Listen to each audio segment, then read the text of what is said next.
From consoles to comp shops to mobile phones, since the early 2000s, the gaming industry has made tremendous strides within the Philippines. Gaming is everywhere. Heck, people even make songs about games. Anong pipiliin mo?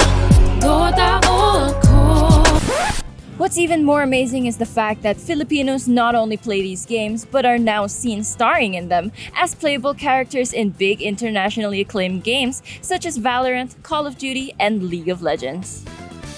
But people often think that it all started with Neon from Valorant, when in fact Filipinos have been in games for quite some time now. So, who were the first Filipino playable characters in gaming, and how were they made to be Filipino? Hi, it's Maxi. And I'm Bea. And this is how Filipinos came from NPC to MVP.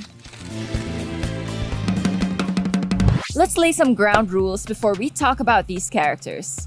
First, they have to be playable characters within foreign games, so no, Carrie Eurydyne from Cyberpunk 2077 is not counted in this list. Second, they have to be explicitly stated to be of Filipino descent or are explicitly stated to be made in the likeness of Filipinos. And lastly, we have to have visible evidence of the character to exist. No original characters here. Sorry, Wattpad users. Okay, so now that we have that out of the way, let's finally start with the first Filipino playable character.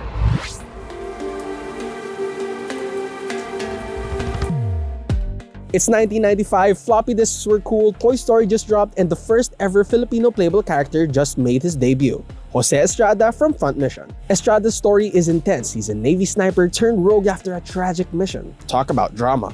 While his identity as a Filipino is there, it's more like a name tag than a character trait. He's gritty, tough, and a little one-dimensional, but hey, you gotta start somewhere, right?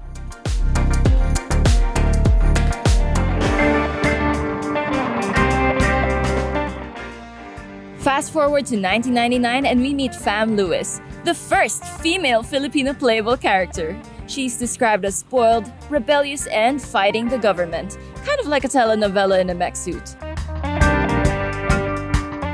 While her personality is more fleshed out, her story reflects the turbulence of the times, tapping into themes of power, privilege, and rebellion. It's a step up, but we're still waiting for some real cultural depth.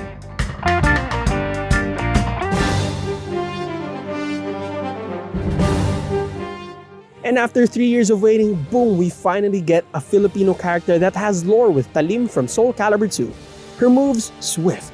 Her design, amazing. And her backstory, Philippines na Philippines.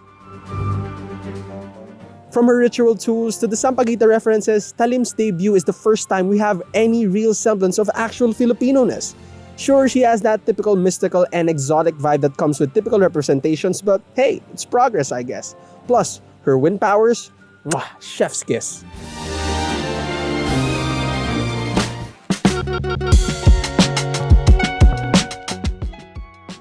After Talim came Santos from Def Jam Fight for New York, repping the gritty underground fight scene. Not much cultural depth here, but it's cool seeing a Filipino brawler on the streets.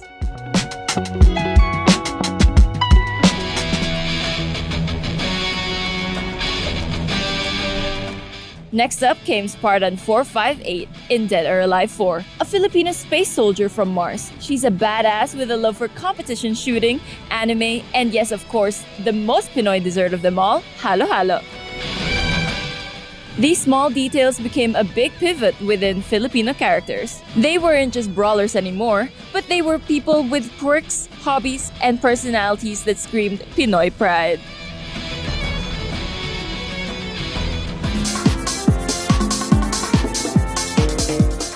Okay, Tekken 7 fans, I know you've been waiting for her entry on this list. Next up, Josie Rizal. Her fighting style, inspired by our niece, highlights Filipino martial arts. However, her emotional backstory drew mixed reactions as her constant crying risked reinforcing stereotypes of vulnerability in women.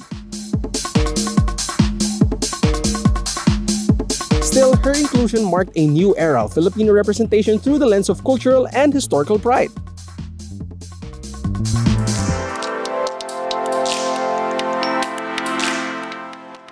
Then came Mobile Legends Bang Bang, and with it, two game changers. Lapu Lapu, inspired by the legendary warrior who said no thanks to colonizers, and Paquito, based on the Pac-Man himself, Manny Pacquiao. Lapu-Lapu's historical roots give players a hero to be proud of, while Paquito brings a touch of the ring to the battlefield. Plus, Paquito's Tagalog voiceovers, Ginagawa ng mundo ang daan ng taong gustong tumahak. literal goosebumps.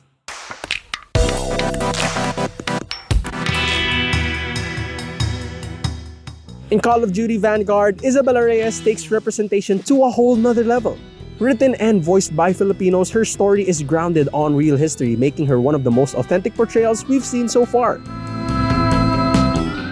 She's not just a soldier, she's a symbol of bravery and resilience, capturing the Filipino spirit like never before. Now we finally get to move on to the two queens lighting up modern gaming, both coming from the minds of Riot Games. We have Neon from Valorant and Zeri from League of Legends. Gamers may come to realize how alike they are, both sharing the same voice actress, powers, and designs. Neon exemplifies Filipino solidarity through her love of her lola's adobo, while Zeri reflects resourcefulness amidst adversity, such as enduring brownouts, their original inspiration for their powers.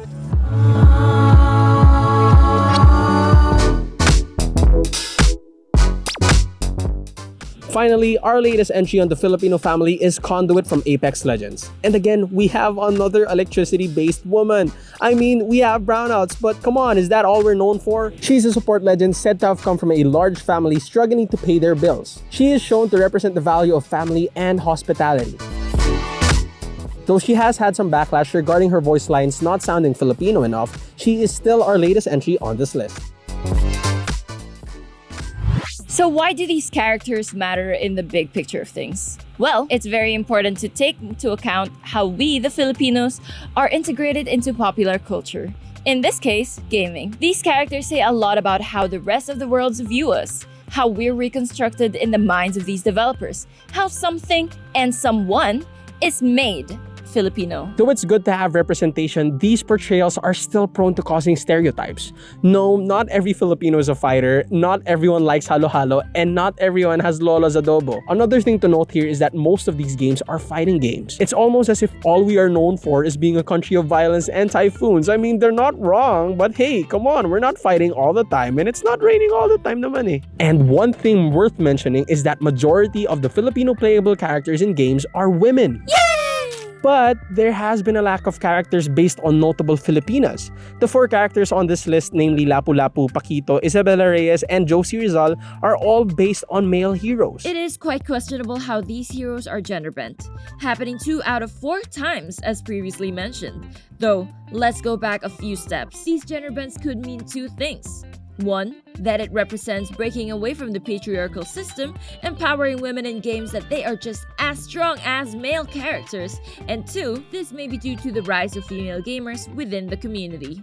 An article stated that because there has been a rise of female gamers, there needs to be a rise of female representation within games to cater to a larger audience beyond simply just men. Pinoy pride is something that's important to note here. The Huy Philippines memes are not baseless, because it is true that most Filipinos are delighted to be represented internationally. But in our opinion, we should always be more critical about how we are rightfully represented in things like games. Because the last thing we want is our culture to be boiled down into adobos and halo-halos when, in fact, we are so much more than that. And speaking of Pinoy, we need more non-Tagalog representation. The word Pinoy encompasses all cultures and ethnicities present in the Philippines, not just the ones in Luzon. We need characters who can speak Bisaya, those who represents the Igorots, the Aitas, and all the other ethnicities and cultures that are in the Philippines. And that's where I think game devs should really start to take note of moving forward. So let this be a reminder to all international game developers that Filipinos are more than just backyard brawlers and guerrilla fighters. There's so much more you could tap into, and all you need to do is ask a Filipino about it. These pixels on our screens now carry our culture,